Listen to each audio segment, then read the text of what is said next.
have you been on my Pinterest recently? No. So I have a style mood board on Pinterest, and I've just started to realize that it's a lot of medieval inspiration. Mine is also a lot of medieval inspiration. Th- They want bisexuals wearing chainmail. I want to wear chainmail. It's so funny too. We were at work. Someone pitched an episode about chainmail, Hmm. and my boss was like, "Does anyone care about chainmail?" And I was like, "You clearly have not been on Pinterest recently because they want bisexual women wearing chainmail." I think it is a lot of that one Chapel Roan outfit. Yes. But I think it's also a little bit of that 2000s throwback because you know how there was this thing, like I think there was a side character in either 10 Things I Hate About You or Clueless where she's got like kind of a medieval core aesthetic. Like Yeah. she's like a theater girl and she wears like a little vest and the long skirt. There was a little bit of a medieval throwback in the 2000s and late 90s, especially with like the flower power movement and that None the Richer band or what is Sixpence the Richer? What is that fucking band? Oh my god. Sixpence, none the richer. It's so many Okay, words. I was so close with that. But like Kiss that me. "Be Yeah. beneath the bearded barley, nightly beneath the green, green grass." I think they did a cover of one of my wedding songs. I don't think they're the ones who originally did There She Goes, right? No, that's the La Laws or the Shala-Laws? Yes, but then Sixpence None the Laws. Richer have a cover of The it Laws. that also pops up Yeah, sometimes. yeah, yeah. But yeah, there was this little medieval core moment, and I think that that could be starting to dissipate and flow into modern pop culture. Yar. Yar. Yar. Welcome to Informed Attraction, a podcast about how you can be a romantic lead in the movie as long as you make enough self-deprecating jokes beforehand. Hosted by someone who should definitely be in Second City, Chicago, and someone who has had a show at Second City, New York, and still doesn't think she's funny. I'm Mackenna Goodrich. I'm Dr. Aubrey Hoffer. And today we're going to be continuing our series on funny fat men with Chris Farley. Chris Farley. Yeah, this is episode 2 of our series about the funny fat man trope and the men who have embodied it. Today's episode is focused on my favorite funny fat man, Chris Farley. I really tried to think about why I have such an emotional connection to Chris Farley. Like, I legitimately cry a little bit if I think too much about Chris Farley's life and legacy. And I think that there are several reasons for that. The first is that I was introduced to Farley, who is very much a Gen X humor icon, by my father. Like, I think my dad told me about Chris Farley. We probably watched an SNL compilation of his best scenes, and then we watched Tommy Boy and Black Sheep. And being a little fat, wannabe, funny child, I just immediately gravitated to him. And I really think that Chris Farley is basically the foundation of my entire sense of humor. And to laugh at everything he did in his all too short of a career and get to the end of his catalog and realizing that there will never be another piece of media with him or really anyone like him, I think, is truly heartbreaking. Chris Farley died when I was 1 year old, and I think that I have missed him for my entire lifetime. The people who I think about who make me cry, and I'm trying to not. I'm genuinely. I was sitting here thinking about this while you were talking, and I almost started crying just thinking about Heath Ledger. I was sitting here, and I was like, everyone was talking about the Batman movies in our group chat the other day, and I did start crying thinking about Heath Ledger. So I can relate to that because I feel that way about Heath Ledger, and I also feel that way about Kurt Cobain. And sometimes I'll be listening to Nirvana on the bus, and I will just burst into tears. And I hope everyone thinks I'm going through a real crisis and not just thinking about a man who died when I was a child. It makes me think of the ways where individuals who die young become canonized. everything about them becomes great because they remain frozen in time, never aging or being able to critique or contradict their own legacy. Yeah, this came up again recently with Adam Sandler talking about folks on the 50th anniversary of SNL, and he choked up talking about Chris Farley and Norm Macdonald. And obviously, their lives ended in very different ways at very different times. But like, as someone who is their friend, like for Adam Sandler, like those are still two friends that he has lost, and he is still alive. And like, so that like that pain is still there, regardless of the 30 years in between those two deaths. I also think, and this is a very firm opinion I have, I was thinking about it after I saw the Robbie Williams movie. Guys, I have to say, Better Man is really good.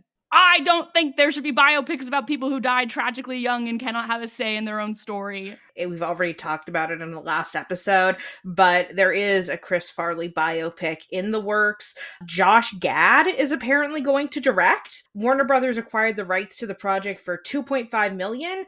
I think it will probably be bad and I probably won't see it. I just like, what do we learn from it? Like it's not a celebration of his life. I mean, it just isn't. Like this is the way that this is how I felt about Bohemian Rhapsody. I enjoyed Bohemian Rhapsody while I was watching it, but I ultimately was just like, this feels gross because Freddie Mercury is not benefiting from this. It's not like a celebration of his memory. It's other people profiting off something tragic happening. And I feel that way like all of these young people who died of drug overdoses. I'm just like, what are we getting from this besides everyone being like, "Oh, it's so sad that they died young." And it's like, yeah, it's sad and let them be at rest. It's just capitalizing on Gen X nostalgia because Gen Xers are old now and people want to be able to be like, Gen Xers, come to the movies. Remember that guy who you liked so much? I will be mad when they try to capitalize on Gen Z nostalgia and try to make a Juice World biopic. I'll be like, no. I think that like if you're doing a biopic, it should be for some larger message, some larger reason. Like I think that Judas and the Black Messiah, like that biopic, what we take out of that biopic is like how the CIA and the FBI were like involved in the death of a young black man Mhm, who was just trying to better the lives of people. mhm. So there's a reason for Did that. you see the SNL biopic? I did not watch Saturday Night because it was on the list of movies that were maybe gonna get nominated for Best Picture this year, and then when it fell off that list after it came out, I was like, "Great, I'm gonna ignore it." Womp womp womp. So Wait, did you see I did not see it. it? Okay.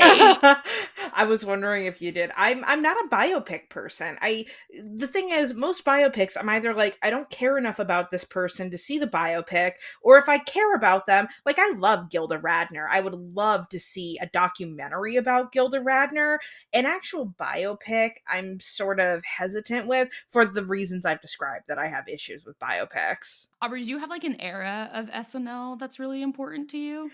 So, I would say that it is the Chris Farley era, like, Okay. the 1990 to 1995 is, to me, my favorite SNL era. There are some things, like, I appreciate certain figures. I'm a huge Gilda Radner fan, Mhm. and I think that her skits on SNL are really good, but I'm actually not that into 70s SNL. Yeah. And I really don't like much SNL of the 2000s, and I especially don't like it recently. So I'm a bit of a hater. I was big SNL guy from, like, 2006 to 2012, so from when I was, like, late elementary school to when I graduated high school. These are also almost exactly the years Bill Hader was on the show. Like, genuinely, I started watching it with my dad when I was, like, in elementary school, and then when I graduated high school and went to college, I stopped watching it, and I had stopped watching it, honestly, during high school, so, yeah, I would say I think Bill Hader was on SNL from, like, 2006 to 2013, and those are the years I care about SNL.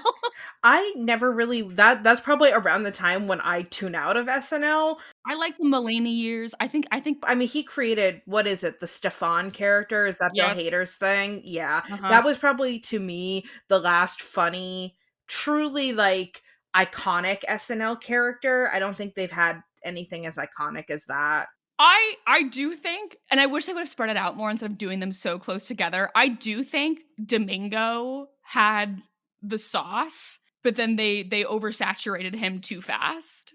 I think it's really funny, but I would say I went from being able to, like, sit and enjoy a full episode of SNL where there were, like, some stinker sketches Mhm. to now it's like there's a few gold sketches a season, you know? I think when you compare that to, because we had Peacock for a while and we watched 90s SNL episodes, and we could watch entire episodes Yeah. and they were just fucking hilarious.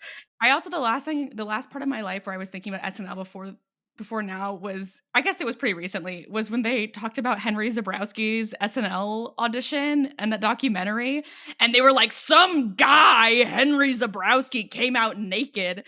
And it was just so to me, it's like, wow, that is just so out of touch with, like, the spheres of comedy I function in Yeah. because I'm like, that's my favorite comedian. I don't think well, as much as I would love to audition for Second City, and as much as like I have this alternate reality for my life where I'm on SNL, I actually think that my brand of humor would not be particularly successful with SNL because Yeah. I don't do great characters. I don't do great impressions. I think that I could probably write funny sketches and play funny original characters, but I don't think that I would be a good SNL cast member. Hey, neither did Pete Davidson, and they loved his ass, so I'm convinced Pete Davidson saw Lorne Michaels kill someone, and he w- and forever after that he was like, I'm going to keep you on. I have to keep tabs on you."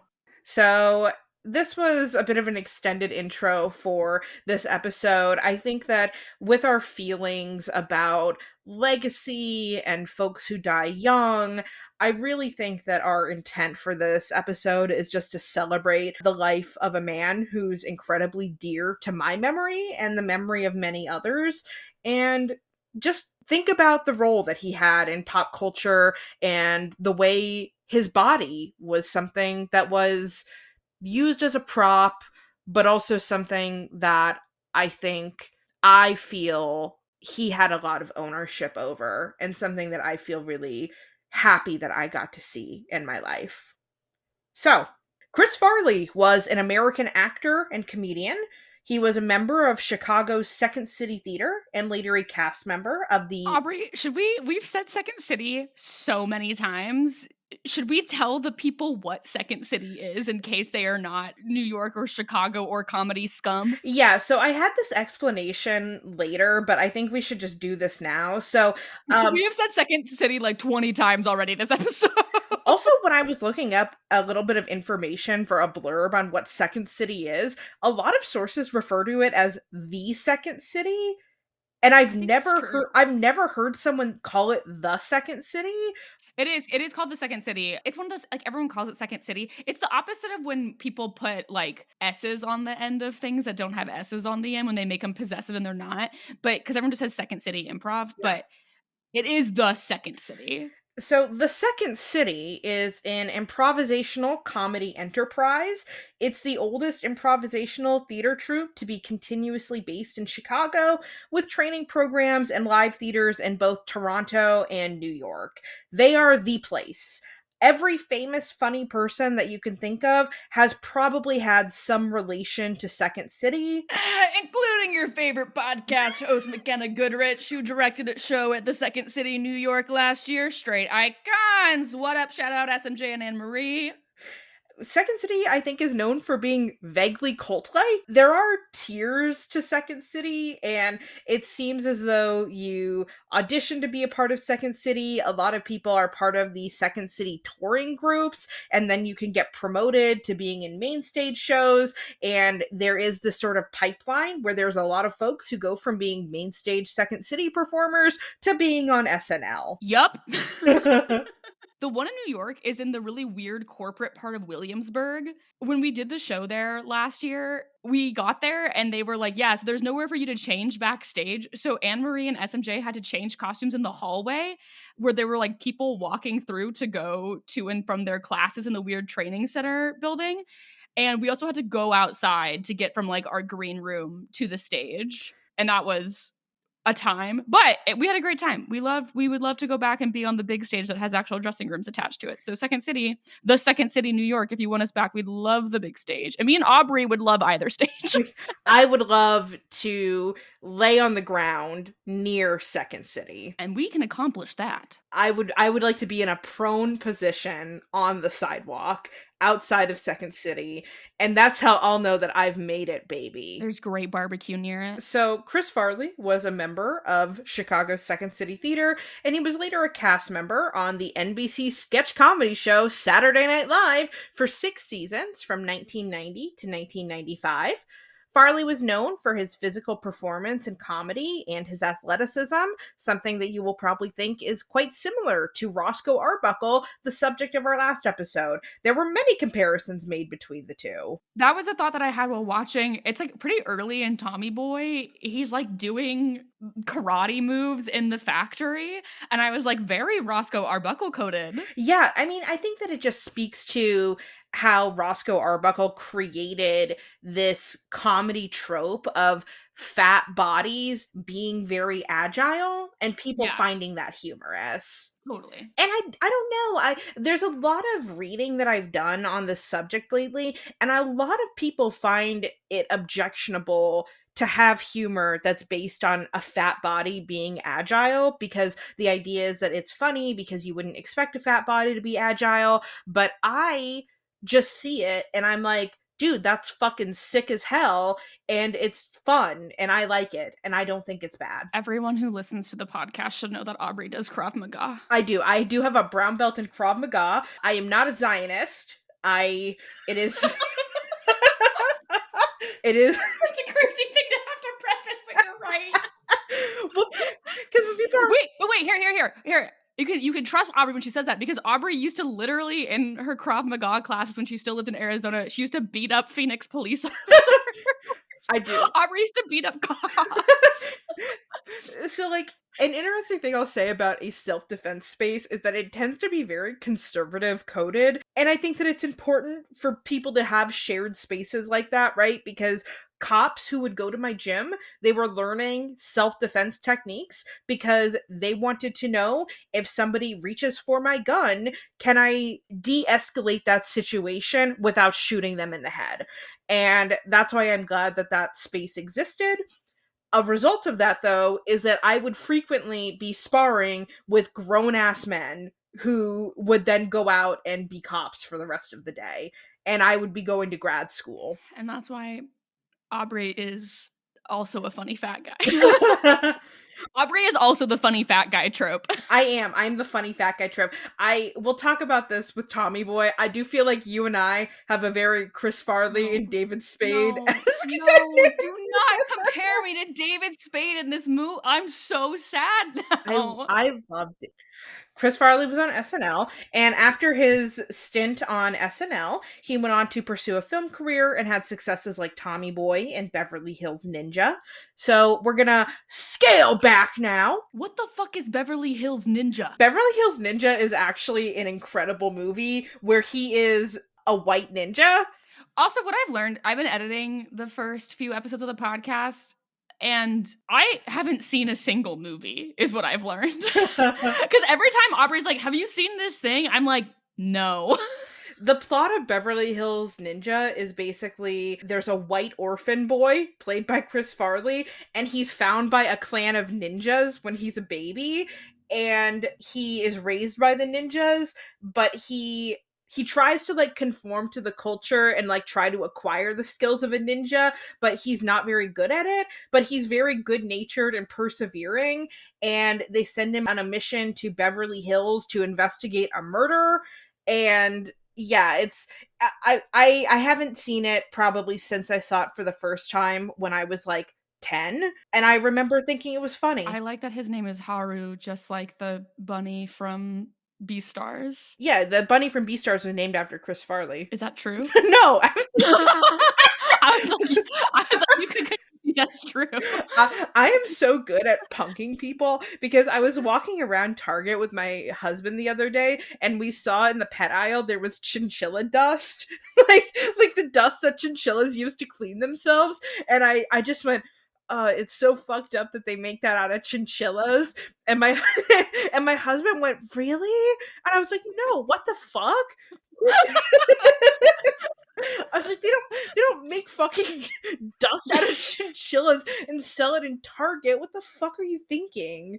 I mean, listen, they make coats out of chinchillas. The dust isn't that far off. Oh, I'm looking at the soundtrack from Beverly Hills Does Ninja. it go off? Here are some highlights. We have Kung Fu Fighting by Patty Rothberg, You have to. One Way or Another by Blondie, Lowrider by War, Turning Japanese by the You Hazies, have to.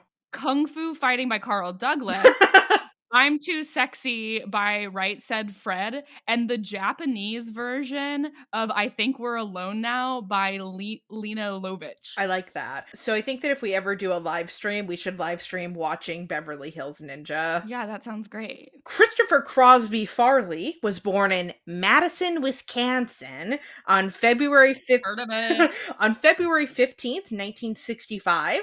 Ironically, I started researching this episode on what would have been his Oh. 61st birthday, Do you know who else? 61st birthday. right? He was born in 65. We're in 2025. What year is it? I was just having an emotional moment about the fact that my dad was also born in 1965, and then Aw. Aubrey ripped me out of my emotions by failing to do very simple math. Aw. What, he would have been 60? He would have been 60. Oh, on his 66th uh,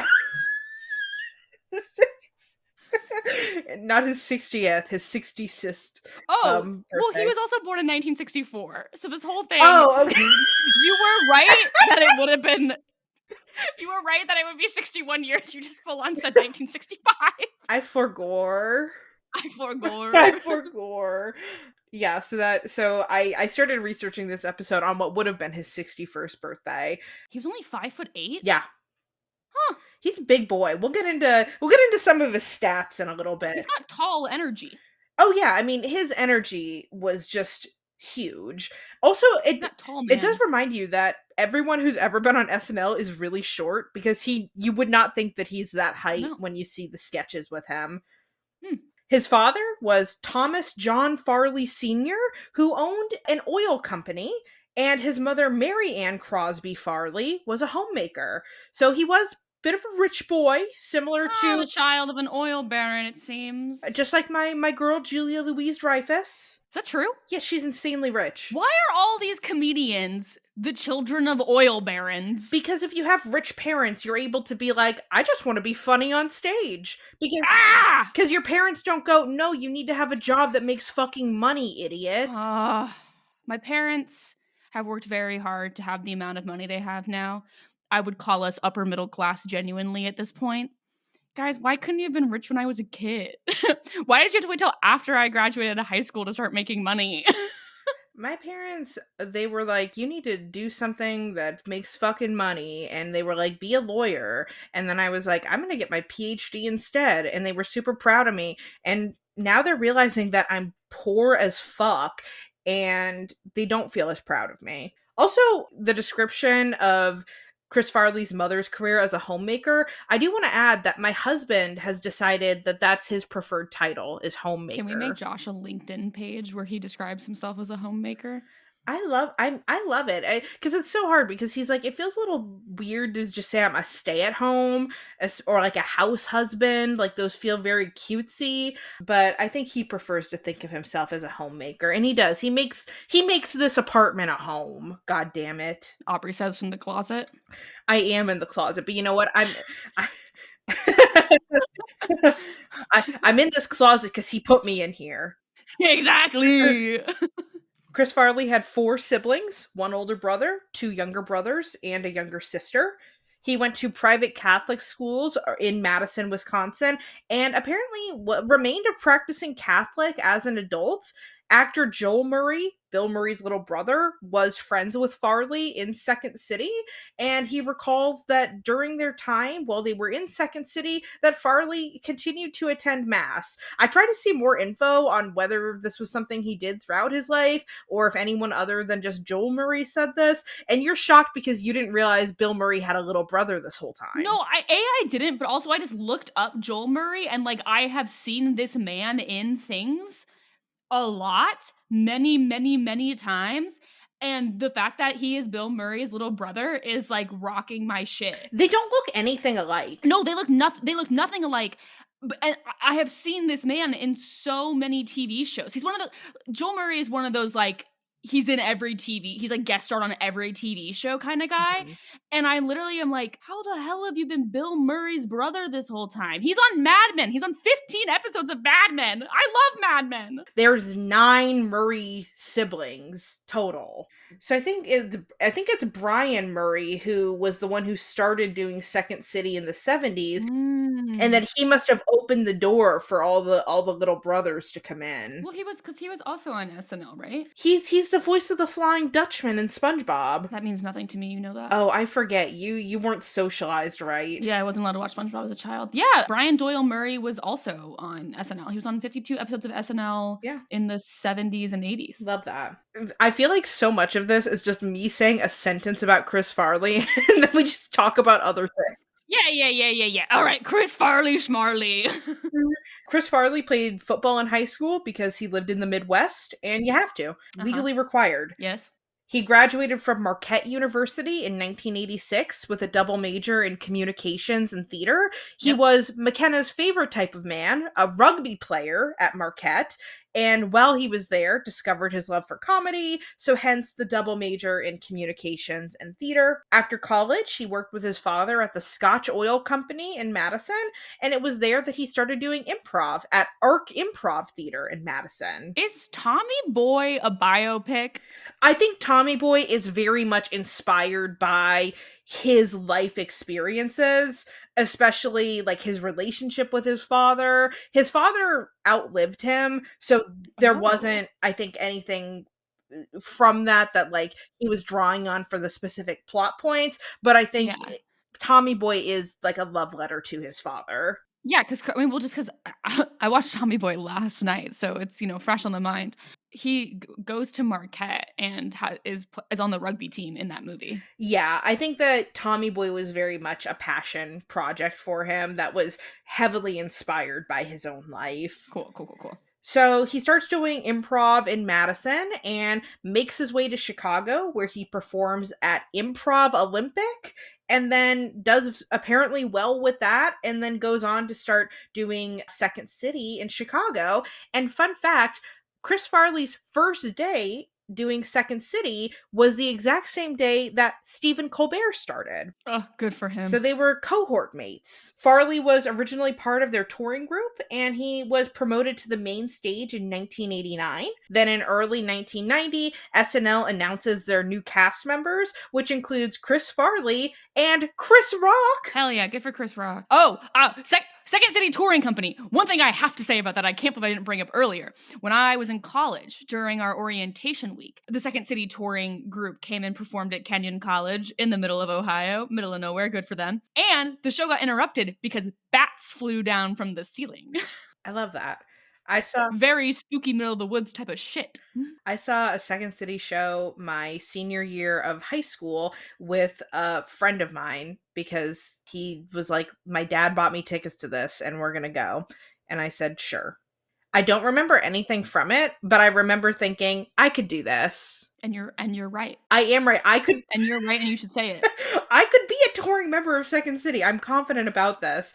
One thing that I want to say about Chris Rock on SNL is I think that Chris Rock is a very funny comedian, and I don't think that his comedic style works in the SNL format at all, similar to how I was describing myself earlier. And another SNL cast member who I think fits in that criteria is Sarah Silverman, who I think is Oh also yeah. very funny but makes no sense on the SNL format. Well, it's like do a more modern example. Like Kyle Mooney is so funny, but he just was misplaced.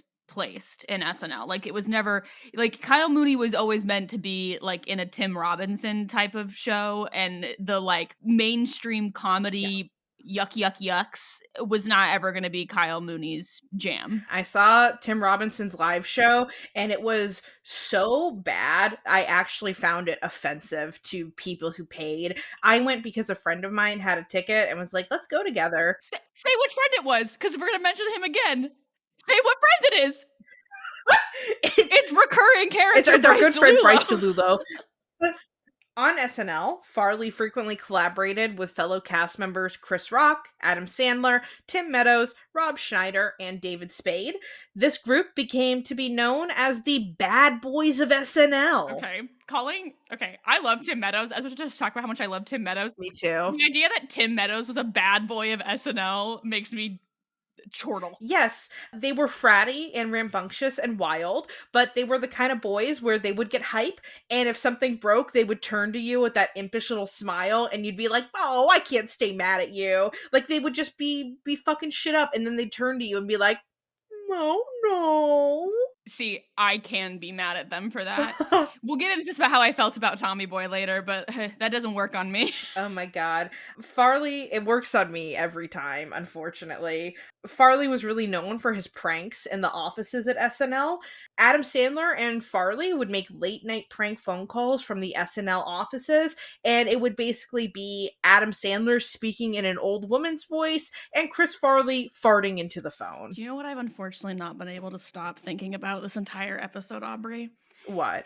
Do you remember that guy on TikTok, Jake something, who made the "I'm gonna be the next SNL cast member" song? No. Oh, I was not plugged in for that. okay. Yeah, that might have been during one of your "I'm not using social media" eras. There was this guy, Jake Novak, who he made this song that was like, "I wanna be the next SNL cast member," and he got bullied off the internet, and right now, my brain is just, my ADHD brain is, like, listening to you, thinking about jokes, and also going, "I'm gonna be the next SNL cast member," and I'm like, "No, please, get out, get out, get out!" Was he funny? Was he bullied off justifiably? Okay. The song was pretty millennial cringe. No. And I think he's a Gen Z guy, and it's always one of those No! things that I think Gen Z feels betrayed when one of our own does millennial cringe. Sad. Sad. Other pranks that they would do would involve things like mooning cars from their limousine, and one of them shitted outside of a 17th floor window for the jokes. As someone who lives in New York, if I was walking around Midtown, which I'm assuming this is some Midtown shit. If I was walking around in Midtown and I got shit It's on. wherever the SNL offices are. Okay, yeah, so if I'm walking around Midtown, a place I already do not wanna be, and I'm walking down the street and a human being shit landed on me, I'm going postal. I'm going absolutely there's a news story about me within minutes. Farley was also known to frequently get naked just when he's with the boys. Like, the boys are all hanging out, having a good time, and Farley just gets naked. And he would just be naked and do stunts. And yeah, he would imitate Buffalo Bill from Silence of the Lambs, which at this time was a topical movie reference. There's a funny quote from Chris Rock where he basically just says, "I saw Chris Farley's genitals more than his girlfriend did."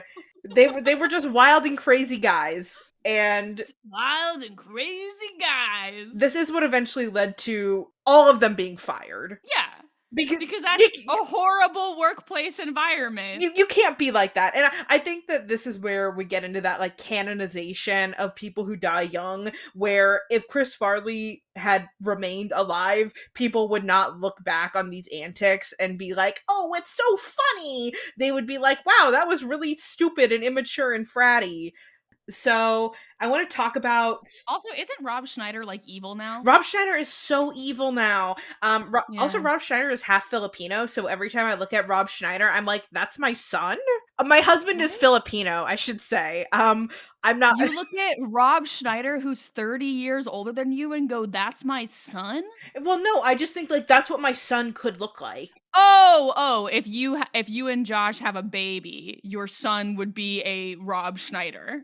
My son could end up looking like Rob Schneider. You have also said you think you're gonna give birth to dumb men, so Yeah, you could there's you could give birth to Rob Schneider.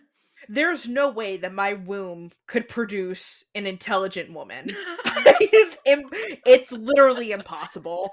The only thing I think that my womb could produce is an idiot man, and that's okay.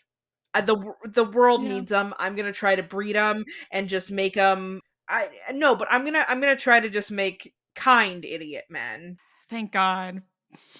I'll be rugby mom.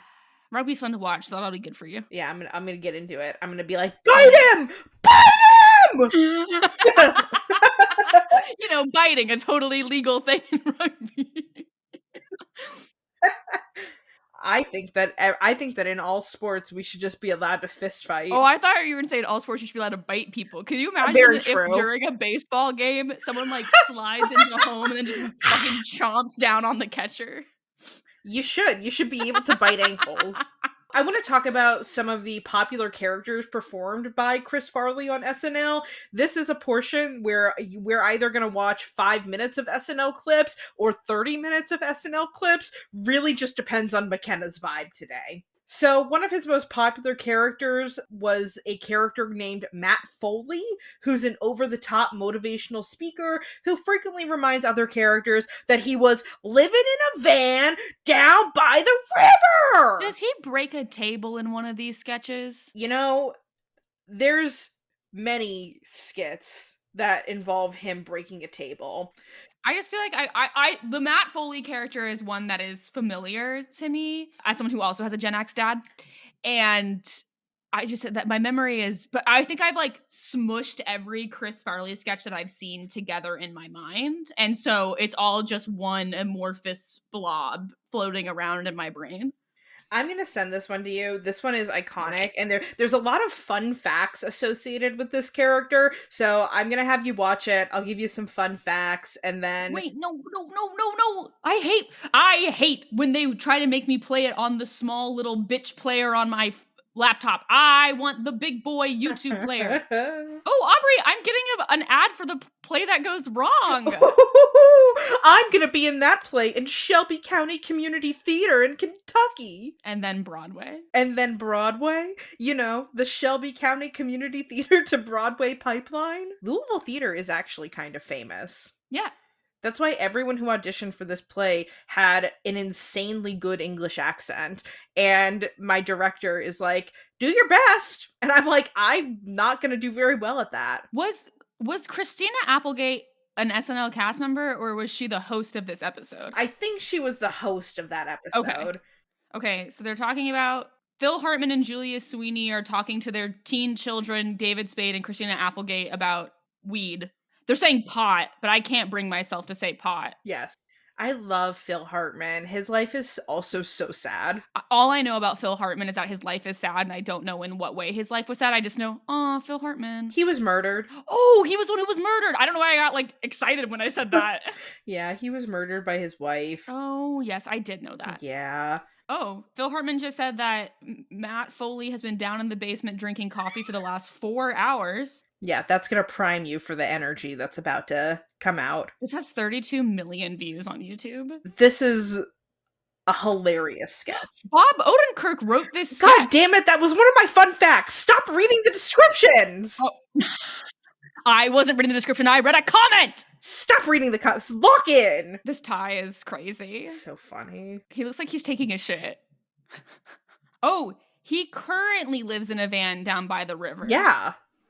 I thought it was that he used to and it was like a way out, but no, he right now lives in a van down by the river. Yeah, he's trying to motivate people to not be like him. I see. This is how I talk. Yeah. The fixing the belt is funny. By the river. David Spade has on like for real high school boy stage makeup. He does. I just love David Spade. I really am so endeared to young David Spade because I love Chris Farley, and I just think him trying not to crack up in that sketch is so funny. Oh my god, Christina Applegate is just covering her whole face. Yeah. There's a song that I love that's about living in a van down by the river. It's inspired by this. It might be, I don't I know. 100%. There's no that is where that phrase comes from. Oh, I see. The arc of this is that he's just looking for a place to live, Yeah. and he's trying to move into their home. I Yeah. imagine him and oh, yeah, he does break a Yeah. table. He fully breaks the table. Okay, so I have seen this. And the physicality in that, because he just bounces right back up. Oh, yeah, he's right back up. He's like a volleyball libero. Yeah, it's incredible. I, like, played that back really slowly because it actually is an incredible athletic feat. Boing! Yeah. Ow. It's like cartoon effects. Yeah. I'd imagine that Chris Farley and David Spade are, like, the same age, right? I'd imagine. I think they're probably within a couple 'Cause years. Chris Farley looks like David Spade's dad in this, but it's because David Spade looks like he's 14. Yeah, they're, like, months apart in age.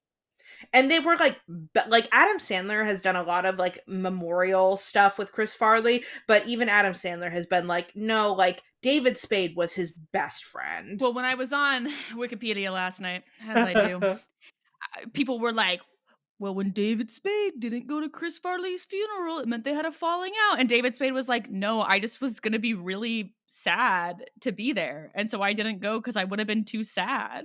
Yeah, I was gonna talk about that later. Like, their relationship was so close, and, like, I think that, like, even when you see now, like, 61-year-old David Spade talking about Chris Farley, it, like, is it's hard for him. Yeah, it was his best friend. Yeah, alright. Did you watch it all? It's done.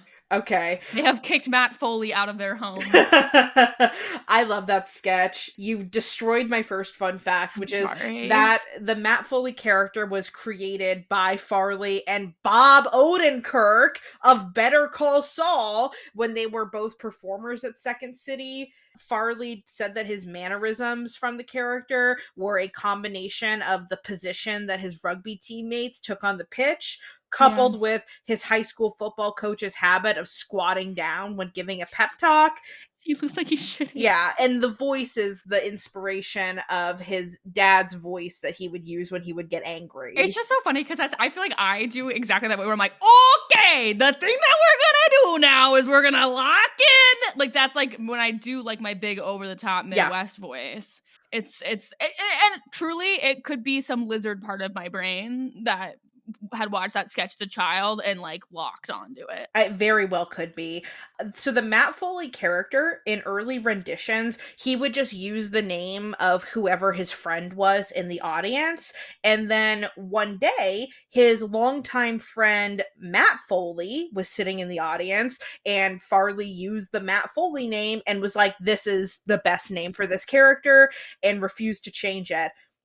Fun fact about real life Matt Foley is that he became a Catholic priest, and he's currently a pastor at St. James Catholic Church in Arlington Heights, Illinois. I would say good for him, but I'm not so steezed on the Catholic Church, so Yeah, yeah. yeah. Other famous characters of Farley's included Todd O'Connor of Bill Swirsky's Superfans, a group of stereotypical Chicagoans who repeatedly shout, "Da Bears! Oh, the Bears, of course. The Bears. Da Bears!" He also played one of the Gap girls who worked together at the local mall. He played a stereotypical lunch lady in Adam Sandler's Lunch Lady Land song, which is very funny. He also did a really funny version of himself on a sketch that was called The Chris Farley Show. And it was basically a talk show where he interviews guests and does a really bad job of it. Mm, My favorite is there's one where he interviews Paul McCartney. And great. so he looks all nervous, right? And he goes, "Do you remember when you were in the Beatles?" It's giving like if a dumb guy was hosting Between Two Ferns. Yes. It's very much, I think, a Between Two Ferns inspo or proto. Yeah. So the next one that I'm going to make you watch is quite famous. I like that you're saying that like I'm being held at gunpoint, being forced to watch SNL sketches. You are. You don't have Oh. you are not. Consent is an illusion. This is my podcast account. I could end it right now. So the next sketch that I'm going to make you watch is the Chippendales audition, which pairs Chris Farley with guest host Patrick Swayze as they both play would-be Chippendales dancers. This sketch is a bit polarizing, so Oh. I'm going to have you watch it, and then I'm going to have you describe the nature of the sketch and then give your opinion on it, and then I'll give you my opinion on it. Okay, I'll say just to preface, I've seen this sketch. Like I have seen this sketch before, Yeah. and I'm when you've been all week you've been telling me you were gonna make me watch a sketch that was polarizing, and I'm in shock that it's this one. Yeah, I really didn't think that this was as polarizing as it was, and people have very strong feelings about it, Is it actually. polarizing because of fat phobia? It's polarizing because I think people don't always understand what anti-fat bias look like. Okay, all right, here we go.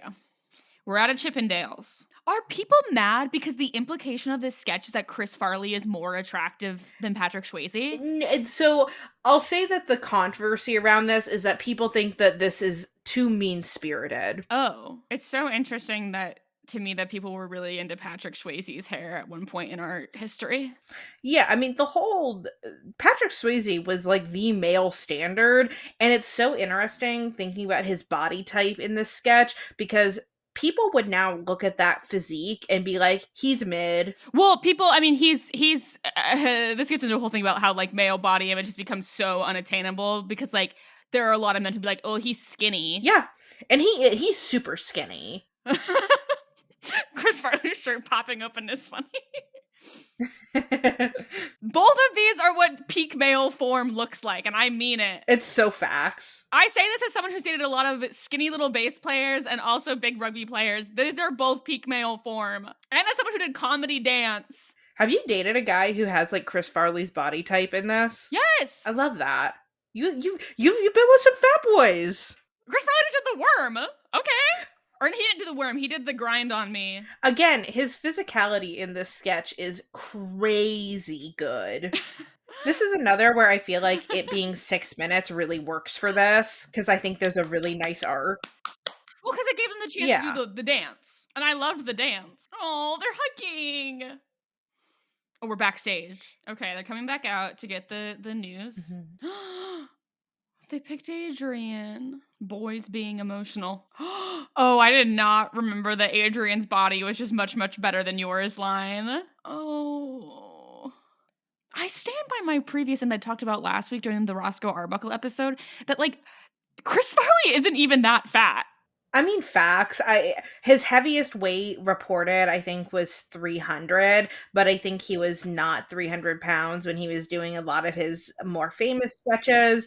I mean, I can't really estimate reliably what his weight would be, but Totally. And I'm not asking you. It's just so interesting, like in the context of like the specific line in this is about like his body not looking healthy, which like that doesn't mean anything anyway. Mhm. But it's just like I think that like the way that both of these men have been talked about has been in a way that makes them seem enormous and like they're like very regular sized dudes.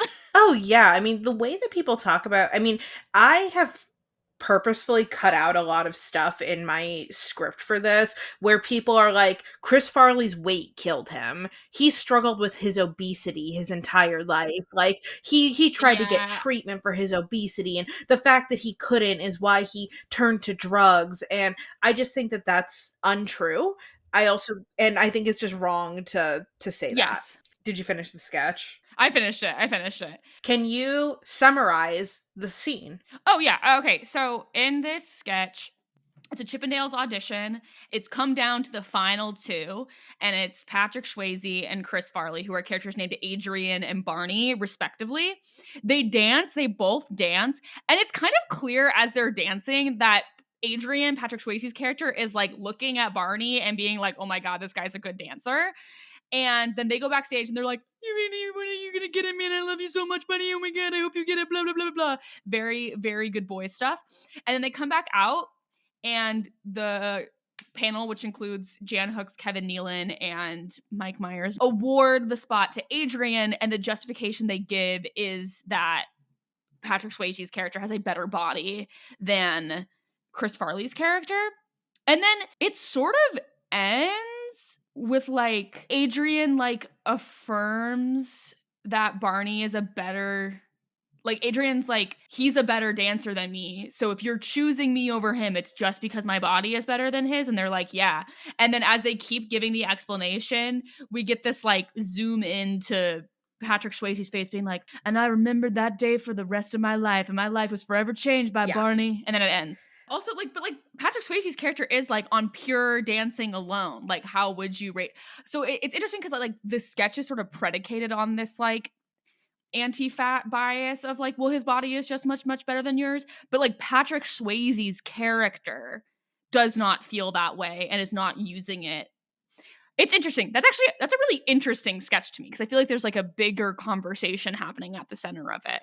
There's a lot of layers to this sketch. So, Yeah. to provide some context, this sketch was Farley's fourth episode as a cast member, and it was his first starring role.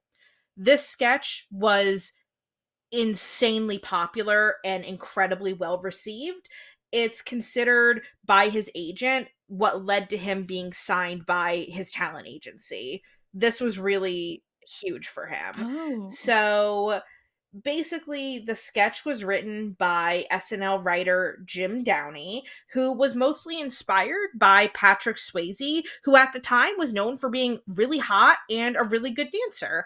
And Downey pitches the sketch to Farley, and he emphasizes that for the latter half of the scene to succeed, that Farley's character needs to be unfazed by the criticism given to the character. And I have a quote from Downey where he this is part of his pitch. So I'll give you the quote from Jim Downey in his pitch to Chris Farley for why he should do the scene. You're not at all embarrassed here. They're telling you our audience tends for a more sculpted, lean physique as opposed to a fat, flabby one, but your feelings are never hurt. You're processing that like it's good information, like you're going to learn from this and take it to your next audition. So, Aubrey, in my audition for Jim Downey, I could read it like that, or I could read it like, you're not at all embarrassed by this information. No, that doesn't work. I would have to be being Chris Farley here for the Midwest accent to work. So we're gonna kill that where it stands. So, friend of Chris Farley, actor Tom Arnold, recalls that in the days leading up to the sketch, Farley had reservations about doing the scene. He feared the embarrassment of playing a fat Mm. guy. And other friends and biographers have stated that privately, Farley was insecure about his weight and that he was really ambivalent about doing what he called the fatty falls down Yeah. trope. And he didn't want to be known for doing fatty falls down type of humor, but he does the sketch despite those reservations, and it's insanely popular and a big part of what propels him to being a lead actor on I SNL. think it's interesting, and it's just I think it just goes to show how, like, the way that I think the sketch would have ended differently now had they written it now, in part because and it's funny, there was a comment on the sketch video. Actually, I'm gonna reopen it. I'm gonna read this comment because I think the comment really gets at, like, a thing that I felt while watching it, which is, "This skit is proof of how talented Farley and the SNL writers of that era really was." I don't think this has anything to do with the SNL writers. I think it has entirely has to do with Chris Farley. You've got Patrick Swayze, one of the most beautiful men ever created, in his prime, shirtless, gyrating in tight pants, and you can't take your eyes off Farley. Genius. And I think it's because Chris Farley is as good of a dancer as Patrick Swayze is in this, if not better. And he is genuinely more compelling to watch because, at least the way they are acting the scene, he feels freer in his body than Patrick Swayze does. And, Yeah. like, ultimately, and this is just, me from my 2025 person who auditions dancers perspective, I would, if it was just came down to what dancer is better, I would pick Chris Farley. And I also think we have moved more. Obviously, there's still lots of fat phobia towards men, but like SNL had the song a few years ago, the "I Need a Big Mhm. Boy" sketch. Oh, that's such a good song. But I Yeah. it's interesting to me that I feel like this sketch would like the joke of this sketch would have been different had it been written in a different era. And I think the first up through them coming back out would have been exactly the same, Yeah. but I think the way it would have landed probably would have been completely different. So, interesting things with that. So, in interviews for the 2008 Farley biography, The Chris Farley Show, Bob Odenkirk and Chris Rock talk about this sketch, and they both say that they hate it. Odenkirk describes it as fucking lame, weak bullshit and expresses a lot of regret that it was Farley's breakout role. And Rock describes the sketch as mean, and he complained that after getting laughs from Farley's shirtless dancing, that the sketch lacks any further comic twist. And later, in an interview with Howard Stern, Rock suggests that a better ending to the scene would be where the casting director selects Farley over Swayze, and that would have maintained the sketch's humor without hurting Farley's feelings. I completely agree that I think the sketch would be a lot funnier if Farley wins the audition. Yeah, I think this like, and again, this is such a 2025 point of view, but obviously, like, in 2008, like, Chris Rock and Bob Odenkirk were already thinking like this. Yeah. Right now, how it's written, the joke of this sketch is Kevin Nealon's his body is just better than yours fat, flabby body. And what is actually leading into, like, the quote unquote absurdism that because it is absurdism. Like, we all know that Chippendales picks Magic Mike ass looking dudes. Yeah. And it's like leaning into the absurdism of them picking Chris Farley would have actually been funnier because the people who want to laugh at Chris Farley for being fat can still laugh at him for being fat, but it's still but it wouldn't have then had to do this really mean pointed joke of like your body just fucking sucks.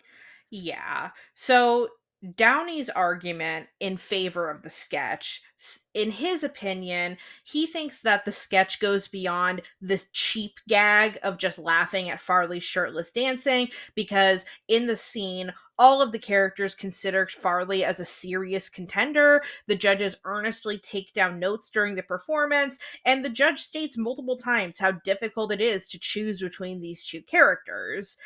I think that for me, I think that the fact that Farley's dancing is presented as nimble and skillful, I think that that is what renders the sketch as, I hate the word empowering, but I do Yeah. think that it gives him autonomy in that scene rather than Yes. it being degrading. I think I I agree. think that it would be degrading if he was just portrayed as being really bad at dancing or awkward or just like stupid. But the fact that he's a good dancer, I think I feel really positively about the scene. I like the scene and I find it funny. I think it works and I enjoy it. So Yeah. I definitely am more in the camp of like, if you're either a lover or a hater, I'm in the lover camp, but I do think that I would love it more if it had ended with Farley winning the audition. Yeah, the sketches, I mean, there is already humor in this sketch in the dancing itself. Yeah. Like,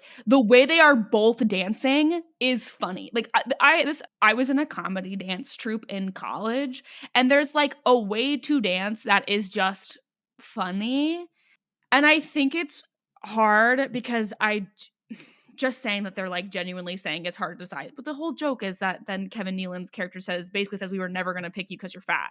And it's like, that's then it just feels cruel because like, we put you through this whole thing just to not pick you. Mhm. But that being said, like, I don't think this is fat guy falling down trope. It's actually funny because, like, Matt Foley kind of is fat guy falls down trope. He breaks through a table. Yeah, which is funny because that's a character that Farley created and Right. felt more autonomy over. But I'm sure Chris Farley felt in the writing of the sketch that the writers thought it was funny was not because Chris Farley was a good dancer, Yeah, but because he was gonna look, quote, "fat and flabby" yeah, next to Patrick Swayze. And again, I'm coming at this from such a specific perspective as dating people whose bodies have looked like Patrick Swayze's bodies in that sketch, and I've dated people who look like Chris Farley in that sketch.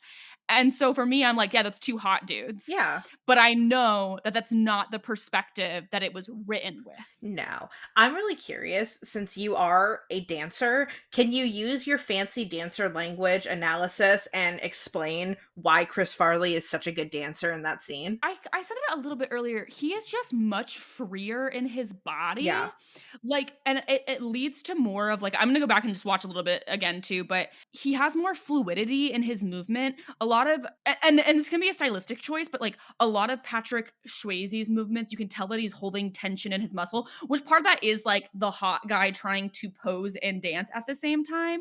But like the thing that makes okay. I'm gonna talk about Magic Mike for a second. No one in Magic Mike is a good dancer besides Channing Tatum. And a huge part of that is the rest of them are holding so much tension in their body and like leaning on looking hot, but it makes the choreography bad. Where the whole reason Channing Tatum is such a compelling dancer is because he has so much fluidity in his body Yeah. because he was a breakdancer. The thing is, Chris Farley has a similar thing here, where it's like even just looking at them like rotating their hips, like Patrick Swayze is like hitting each hip Mhm. point, whereas Chris Farley is just truly moving and gyrating through his hips. Also, this is gonna Yeah. sound really weird. Chris Farley plies more, Okay. and What the is thing that what I is that? he bends his knees more. He like Okay. he like actually like does like a genuine plie more, and that gives you a more stable place to dance from. And so he's I not love like that. locked up. He's like grounded in his body, moving his muscles in a way that is fluid instead of being doing more like stilted posing, if that makes sense. Yeah, I'm not a dance person by any means, but my like notes on this scene were that Patrick Swayze's dancing looks very nervous, Yes. whereas Chris Farley's dancing looks very confident. Well, like, and there's this section where they're doing jumps, and Chris Farley does this gorgeous in ballet, you would call it a tour en l'air, but it's a jump turn. And Yeah. it's beautiful. He like does a full plie, he jumps and spins, and his toes are pointed, and he has this like floating quality, which is the thing that you look for, like in male ballet dancers, is this like floating quality in their tour en l'airs. And he just, yeah, it feels like he's floating. And Patrick Swayze right before that does a stag jump that's also like it's a very nice stag jump, but it's I don't know. It's like as someone who like watches and teaches dance, Chris Farley has like the qualities that you want in a male dancer. Yeah, that's very cool. I enjoy that analysis because I think that to me it just adds another reason why I think that the scene is good is because Chris Farley is good at dancing. And that's I think that if he wasn't good at dancing, I think that this would be very bad. If it actually was an obvious choice between them, either that like Patrick Swayze was such a bad dancer that they're clearly only picking him because his body is better. Like Patrick Swayze Yeah. can obviously actually dance. And so it's like not a bad thing that they pick him. And if Chris Farley could not dance at all, and it's like, ah ha ha, the whole bit is they would never actually pick Yeah. this fucking fat guy. But it's like he is actually out dancing him. And it also makes that part of the scene in not only is it a funny part of the scene to watch, because like Chris Farley's doing he's doing comedy dance, but it's like it's engaging dancing to Yeah. watch. So Farley also did many impressions on SNL. I have a list of the various impressions he did. He portrayed Tom Arnold, who actually gave Farley's eulogy at his private funeral. Andrew Giuliani, Jerry Garcia, Meatloaf, Don DeLuise, Roger Ebert, Carney Wilson, Newt Gingrich, Mama Cass, Hank Williams Jr., and Rush Limbaugh. Farley and Adam Sandler were fired by NBC in 1995. There were several reasons for this. People try to attribute it to one of these reasons, but it was probably an amalgamation of all of them and other things. So, first was that ratings weren't doing great. The studio likely wanted to rebrand and get fresh blood into the cast, and honestly, they were tired of Chris Farley and Adam Sandler's antics because they were doing things. Critics were Yeah. actually incredibly skeptical of SNL during this mid 90s period. They were sort of destroying the show. A lot of these sketches people think are iconic and really well loved. Critics thought that they were juvenile and fratty and not very good. It's interesting. I think an interesting note on this is that they get rid of Farley and Adam Sandler, and like one of the new stars who they bring in is Will Ferrell. And I just think that that's an Oh. interesting tonal shift, right? Is that you're getting these guys out, and the person who you bring in, who I think really does set the tone, is Will Ferrell. So, after Farley and most of his fellow cast members were released from their contracts at SNL, Farley focused on film. His first two major films, Tommy Boy and Black Sheep, he starred in with his SNL colleague and very close friend, David Spade. They were successes at the box office, earning about $32 million each and gaining a massive cult following on home Yeah. video. So, McKenna, You watched Tommy Boy for the first time last night, so I would like it if you could walk us through the major plot points of Tommy Boy and give us your impressions. Okay. So yeah, I watched Tommy Boy last night, and here's what happens in Tommy Boy. I should have taken notes. I literally, when I started watching it, I was like, I should be taking notes right now, and then I didn't. That's That's okay. okay. So Tommy Boy starts, and you have young Chris Farley, young Tommy, who's he's going to school, and everything's going wrong. He gets chased by a dog. His lunchbox explodes. He misses the bus, and young Richard, who is David Spade, but young Richard is like, "You suck, Tommy," and he's like, "Eat a dick, Richard."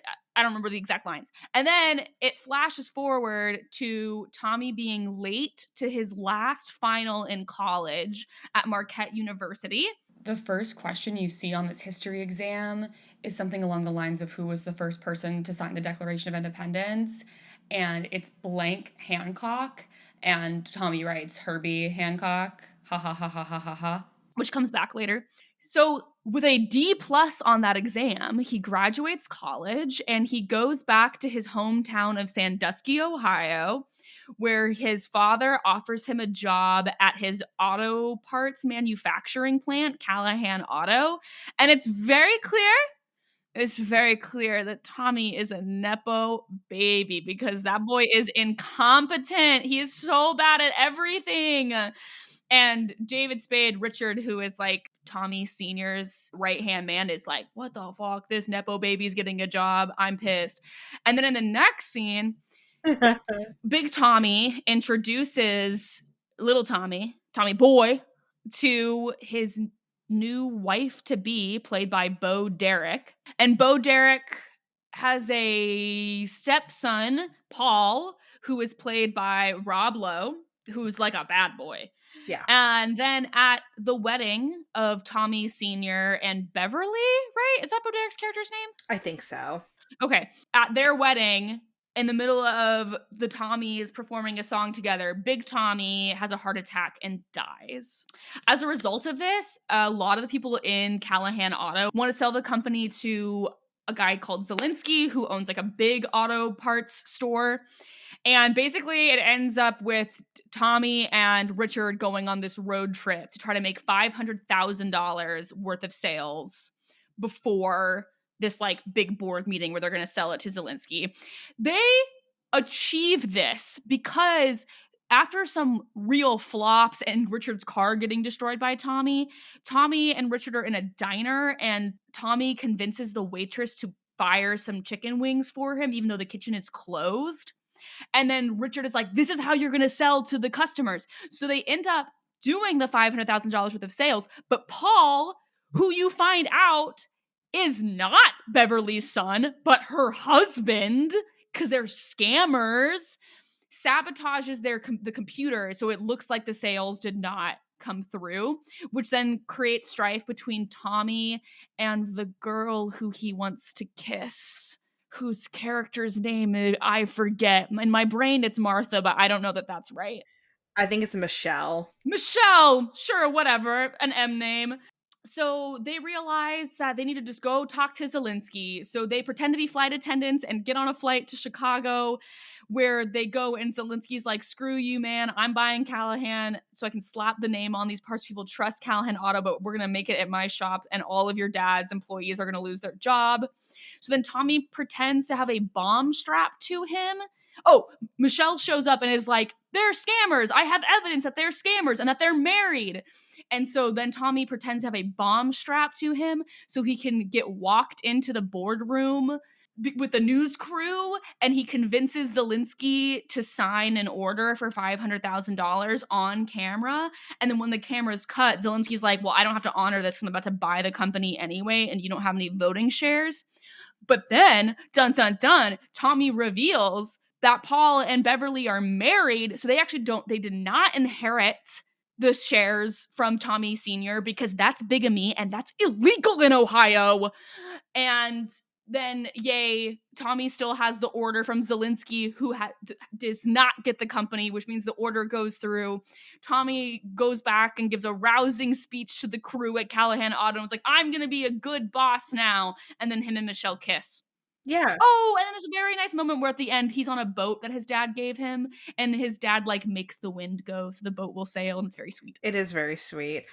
Did you like it? It's not my bit. Okay, that's fine. I I liked parts of it. I will say from about the time where David Spade's character really starts to devolve. That's the other thing. Richard's character like pivots into a wall halfway through this movie. Like the character who David Spade plays for the first 45 minutes of the movie and the character who he plays for the last 45 minutes of the movie are different people. I would say from the scene where they pretend that there are bees in the car to avoid a drunk driving charge. To the end, I really like the movie. The first 30 minutes of the movie really dragged for me. And the fact that, like, we don't get to Big Tommy's death until 30 minutes in, and it's a 90-minute movie, it was a lot. Yeah, And I did not find Tommy being a big dumb idiot and failing upwards endearing. yeah. But I was just annoyed by him, and I was also annoyed by Richard because Richard was a dick, and so I was having a hard time rooting for anyone in the story, and then as the antics got funnier, I was like, "Okay, well, now I'm locked in because this is." I got locked into the absurdism, like the bees and the flight attendant and the like, all that, like, absurd stuff was really exciting, and I liked that to the end, but I wasn't rooting for Tommy because he just is a big nepo baby, and so I was like, I hate this guy, and if I worked for him, I'd be pissed. Oh, that's so funny. I completely see that. I think that if we think of this movie as a three-act structure, I think the first act is not the best. I think the Yeah, second act is very funny, and I think that the third act is okay. I think the funniest bits of the movie are David Spade and Chris Farley on the road doing things. yeah. Like, I think that that scene where he what is it? He, like, tries to sell the little car to the guy. He lights it on fire. Like, that is hilarious. I think that the scene It's very that scene from the it's very that scene from The Office where Michael is trying to, like, get all these customers back with gift baskets, I and then feel they like that's drive the very car into the inspired. lake. Yeah. Yeah.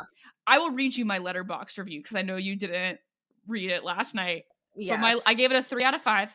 And my Okay. review was not my bit, but classic big guy, little guy road trip content. It's almost impossible for me to give an actual rating to Tommy Boy because it's so colored in nostalgia for me that I think that for me, like in my heart, it has to be a 5 out of 5 because it just has such an emotional impact on me. Much like all of the other reindeer Christmas special, that's fine. No one knows what it is except for me, and it meant the world to me.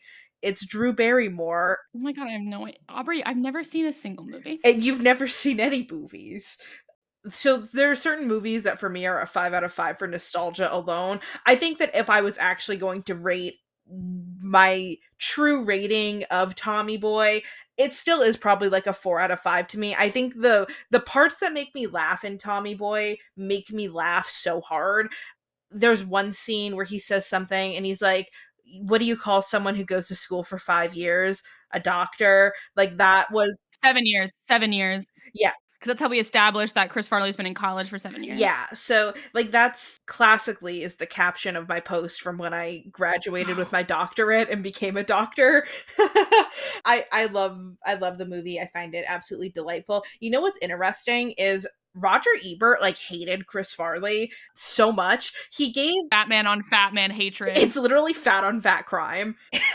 He gave Tommy Boy 1 out of 4 stars. Okay, that's crazy. Yeah, I'm gonna you know what? I'm gonna send you Roger Ebert's quote on Tommy Boy, and then you can do a dramatic reading. Oh, I wish I had a Roger Ebert impression, but I don't.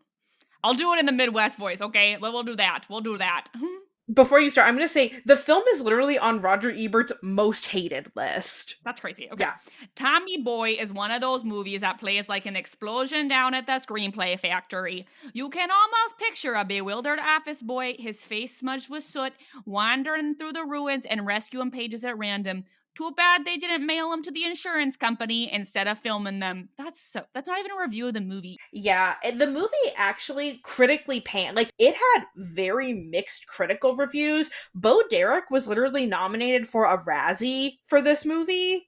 Isn't Rob Lowe like uncredited in this movie? Yeah, I have no idea why. I actually didn't know that until I looked at the Wikipedia. I guess that's supposed to be like a surprise he was in it maybe, and that's why they didn't credit him.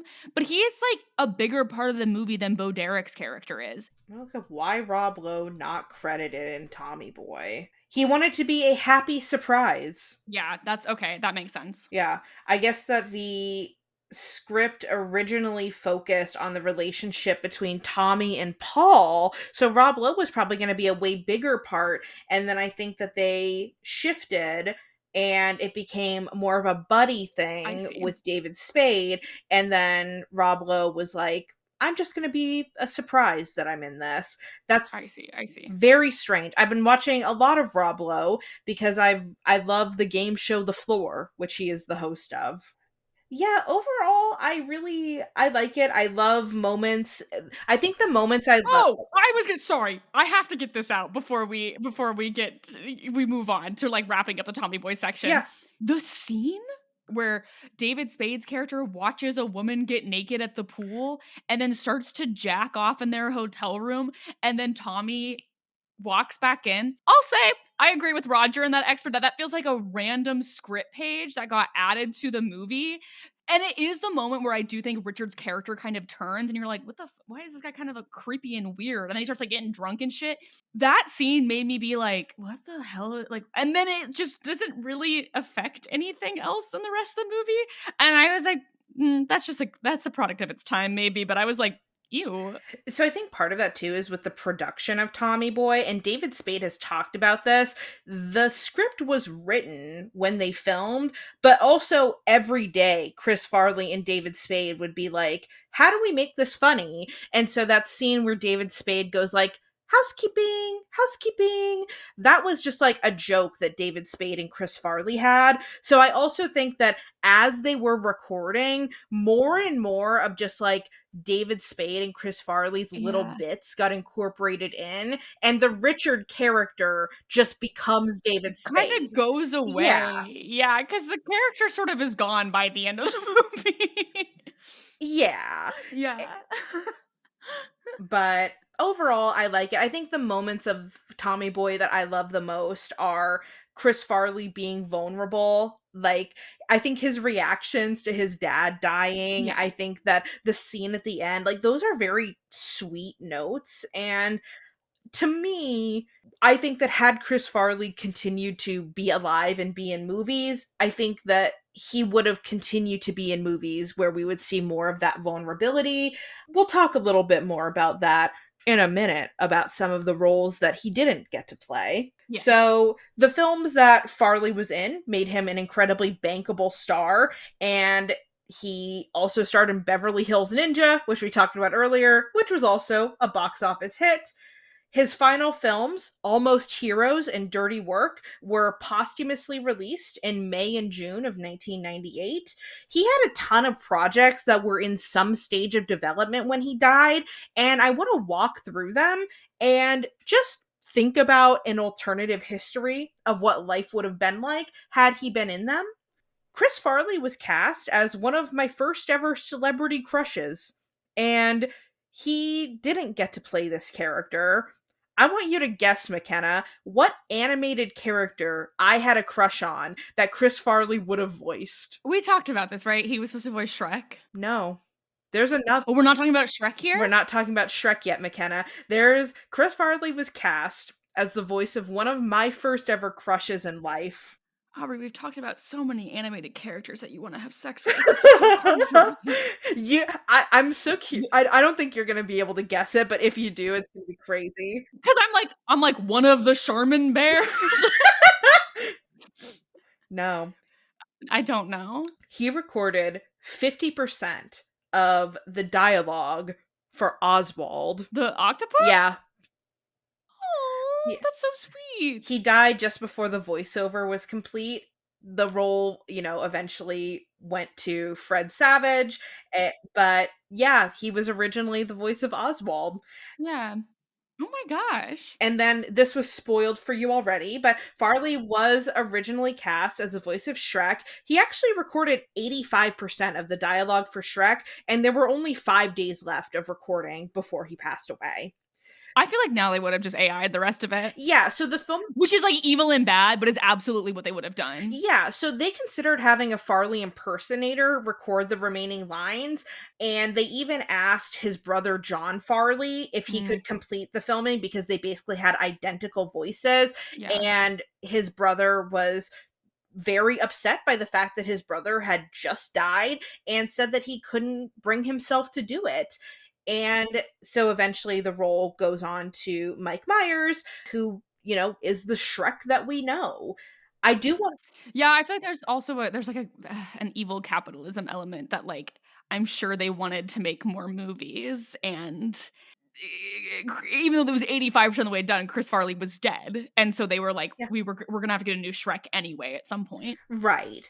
So, one thing that's really interesting is that there is a story reel and animation test that features a sample of his reading of Shrek. So, I'm going to send that to you and I I'm going to Yay! I'm going to let you indulge in a little fantasy where this could have been your Shrek. God damn it. Sorry. Every time it starts playing in my text messages, I get very angry. He's not Scottish at all. No, that was just Mike Myers being silly. It's so weird to hear it this way now. I think it's interesting because the way Mike Myers plays it makes Shrek seem so much, like, older and curmudgeonly, and Mhm. I think it's part of it's the voice, it's much deeper, more gravelly, whereas Chris Farley, because he does have a higher pitched voice, like, this Shrek feels very young. Yeah. Yeah. And he was only like 33, so he was Yeah. very young. Right. And the original version of Shrek, according to Farley's brothers, was supposed to be a lot more like Farley himself. So, this sort of boisterous character. I think it's really interesting to think about. I think that the storyboard with his voiceover is especially heartening to see because in the scene, it's basically Shrek talking about how when you're an Yeah. ogre, people make assumptions about you. And I just think that it's such a sad parallel for Farley's own life. Yeah, it's interesting. It's interesting that Shrek as a character feels a lot more similar to Chris Farley than Shrek feels to Mike Myers. Like, Mike Myers is obviously very funny, and, like, he is a good replacement for Chris Farley in that regard, but it's not the same, like, lived ogre experience. Yeah. And I don't know. I have a whole list of other roles that Chris Farley was in talks to do. He was originally supposed to be a dinosaur in the Disney movie Dinosaur. Okay. That character was written out and then rewritten as somebody completely different. He was set to star in that biographical film about Fatty Arbuckle that was going to be written by David Yeah. Mamet. He was supposed to appear in a third Ghostbusters film, which was supposed to be about a new trio of Ghostbusters taking on overpopulation in hell. No, And they made those a women instead. They did girl Ghostbusters instead, which ruined everything with their woke DEI. Melissa McCarthy is Chris Farley? Whoa. Whoa! So yeah, there were a ton of projects that he was going to be attached to. I do want to talk about his death briefly. Chris Farley, throughout his life, struggled with alcohol and substance abuse. He died of a drug overdose at the age of 33. Bernie Brillstein, whose firm managed Farley, repeatedly sent Farley to drug and alcohol rehabilitation. He reportedly sought treatment for his drug usage on at least 17 occasions. Shortly before his death on October 25th, 1997, Farley made his final appearance on SNL as a first time host. The cold open featured Lorne Michaels doubting Farley's ability to host, with Tim Meadows advocating that he'll be calm, he'll be focused, and he'll be good. His party days are over. And in that scene, Chevy Chase plays Farley's sponsor. We're not going to watch any clips from that episode because it's very upsetting. Farley's hoarse voice and flushed skin were subjects of public scrutiny. He strained his vocal cords during rehearsal, and his exhaustion was so noticeable that producers thought about canceling his appearance because he looked really fucked up. And when you watch that whole episode, it is really sad to see, and he dies 8 weeks later. Oh, that's so hard. So on December 18th, 1997, at 2 p.m., Farley was found deceased by his younger brother John in his apartment in Chicago. John is also the brother who then they ask him if he'll record the Shrek lines. So I think makes a lot of sense that John was like, "No, I'm good actually." I'm straight traumatized, actually. He died of an overdose of a combination of cocaine and heroin, which is colloquially known as a speedball. A private funeral for Farley was held on December 23rd at Our Lady Queen of Peace Catholic Church in his hometown of Madison, Wisconsin. Over 500 people attended his funeral, including many comedians who had worked with him on SNL and on film. So that includes like Dan Aykroyd, Adam Sandler, Chris Rock, Rob Schneider, Lorne Michaels, John Goodman, Bob Odenkirk, Phil Hartman. Everybody came out for this. Noticeably absent was Farley's best friend, David Spade, and there was a lot of speculation that they had had some kind of falling out prior to Farley's death. Spade has denied this. He said that he was absent from the funeral because it was too emotionally difficult. They were best friends, and I think about relationships that I have that are very close, like my relationship with my husband, for example, and I completely understand how it would be so hard to attend the funeral of someone who you are so close to. Aubrey, you just started watching Succession. Yeah. So this joke that I'm gonna make is not gonna make any sense to you. But Aubrey, I would go to your funeral Okay. and I would get up to give a speech at your funeral like the big boy that I am, and then I would burst into tears. Oh, And in 1 to 2 years when you finally finish Succession, you'll understand what I'm saying there. I will. And I feel similarly. I think that if I died, I would hope that all my friends would come out and say really nice things, but I think that everyone would just start to cry, and I think that at your funeral there would be a line of people who all want to say things, and it would just end up being every person saying two or three words and then everyone just cries. I have also famously stated that I'm really worried that if any of us die, it triggers a chain of events that cannot be taken back. So actually, none of me and Aubrey's friends are allowed to die young because I think if one of us die young, it leads to at least three of us dying young. Yeah. Yeah. Yeah.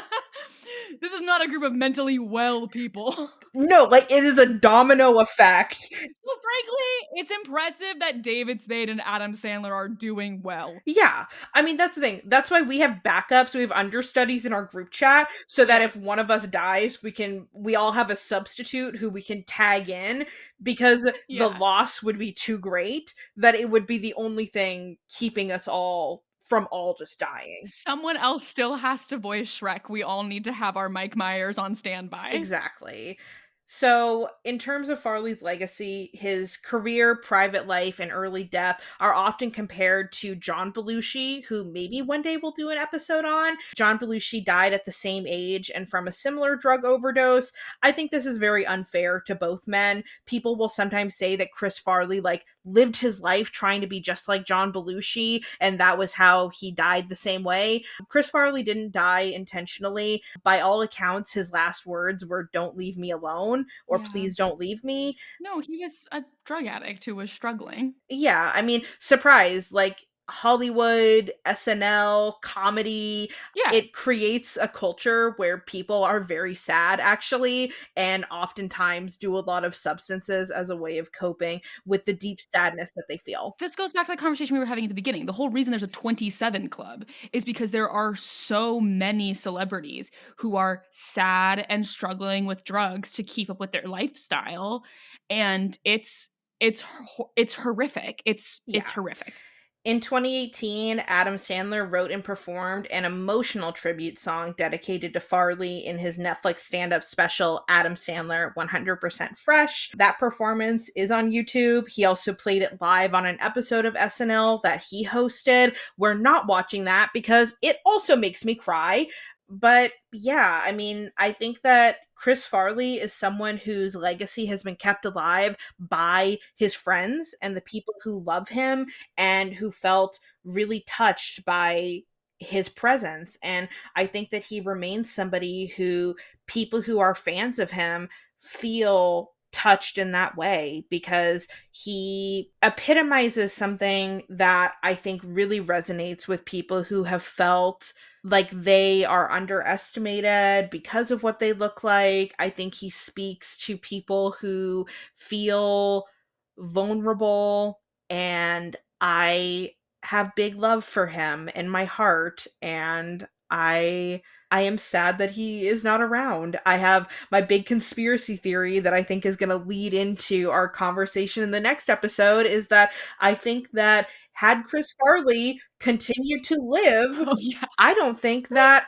beloved actor Jack Black would have the same career because I think that Jack Black occupies a really similar space as somebody who does a similar form of comedy, is similarly really beloved by a lot of people, and Yeah. is a cool dude. And That's the funny thing for me is when you were talking about Chris Farley getting naked a lot and, like, all of this stuff, I did start thinking about, like, Henry Zebrowski's SNL audition and that, like, he would have occupied a very similar space to Chris Farley on the show, and, like, even, like, in listening to last podcast on the left or, like, watching Your Pretty Face is Going to Hell, like, Henry's comedy style is, like, very clearly influenced by Chris Farley, yeah. and and I think for a lot of the quote funny fat men, they are in the same way that like Chris Farley like has a lot in the lineage of Roscoe Arbuckle, like the funny fat men we know and love today have a lot in the lineage of Chris Farley. Right. I his influence I really think can't be understated, and I think that in a way, even though his life was so short, I think that it is something beautiful about the legacy that he's left behind is that in so much of modern Yeah, comedy, yeah. you see him. Also, he shit out of a window once, and that person remembers that day. Ba-da-ba-da-ba-ba. This is still a comedy podcast, folks. Okay, all right. I think so. Next episode, we're going to talk about a next episode's format is going to be a little bit different. We're going to do more of a retrospective, and we're going to think about the ways that funny fat men have been talked about in media, and specifically thinking about why Hollywood views this distinction between being funny and being hot. And we're going to talk about a whole bunch of different media and really just chat about these concepts. Something we didn't talk about with Tommy Boy that I can either put then or we can just add this in at the end. It's interesting in Tommy Boy that like there are a lot of jokes about him being fat. Like that is in there throughout Tommy Boy. And yet there is no question that that woman is attracted to him. From the moment his love interest is introduced in the movie, it's just like there's an attraction there that gets actually messed up because he accuses her of being bad at her Yeah. job later in the movie, but it never has the conflict they have in their relationship never has anything to do with his body, which is really really interesting and like lovely. And I do think that like that's true in a lot of Jack Black movies too. And so again, there's just like this legacy of like, but also the romance in Tommy Boy feels really shoehorned in It there. is because it's one of those things where I think, especially in movies of that 90s era, you had to have a random love interest plot in everything because I don't know. I guess they thought maybe women wouldn't see the movie if not, or like men needed someone hot to also Yes. look at in the But it's like movie. the thing that I like about it in Tommy Boy is it's just like Yeah. quietly. I mean, he's like, he's also like a rugby player frat guy. Like it's there's this quiet thing that like yes, he's fat, but that he's also Yeah. attractive because this woman is immediately interested in him. And so I think that that's like a lovely thing about that movie is that like it sort of defies the thing we're going to talk about next week where it's Hollywood sort of says, "Choose, boy." Yeah, and I think that that's what I really find interesting about Chris Farley. And I think it's really similar beats in Black Sheep. And I feel like probably Beverly Hills Ninja too, but don't quote me on that because I could not tell you the plot of Beverly Hills Ninja to save my life. You told us the whole plot of Beverly Hills Ninja literally earlier in this episode, Aubrey. Did Okay. you li did you lie earlier? uh, Aubrey, did you lie about the plot of Beverly Hills Ninja earlier? no. I mean, I remember he's raised by ninjas, and then I'm pretty sure he has to solve a mystery.